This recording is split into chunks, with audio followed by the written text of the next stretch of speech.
बेळगाव विमानतळावर आज एक महत्त्वपूर्ण आणि व्यापक तातडी परिस्थितीची अनुक्वायम म्हणजेच मॉक ड्रिल पार पडली। या सरावात विविध शासकीय आणि खासगी यंत्रणांचा सक्रिय सहभाग होता। विमानतळाच्या तांत्रिक कार्यक्षमतेची आणि आपत्कालीन प्रतिसाद यंत्रणेची चाचणी घेण्यासाठी हा पूर्ण प्रमाण तातडी सराव आयोजित करण्यात आला होता।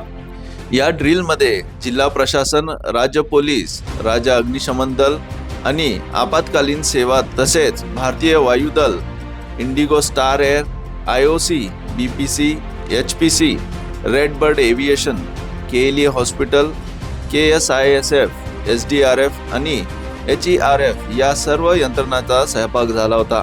या सरावाचा मुख्य उद्देश म्हणजे विमान अपघात, अग्नीसारख्या आपत्तींना वेळेवर आणि समन्वयित प्रतिसाद देणे तसेच यंत्रणांमधील सहकार्य तपासणे हा होता। खोटा अपघात घडून जखमींना वाचवणे, आग आटोक्यात आणणे, वैद्यकीय मदत देणे अशी संपूर्ण प्रक्रिया या सरावात पार पडली। प्रत्येक यंत्रणेने आपली भूमिका कठोरपणे बजावली आणि सामूहिक प्रतिसाद क्षमतेची सकारात्मक चाचणी झाली। या सरावामुळे विमानतळ व आपत्कालीन व्यवस्थापन यंत्रणेची तयारी अधोरेखित झाली। बेळगाव विमानतळाची सुरक्षा आणि दक्षतेसाठी हे एक महत्त्वपूर्ण पाऊल मानला जात आहे। Bureau report, voice of Venugram, Belgaum.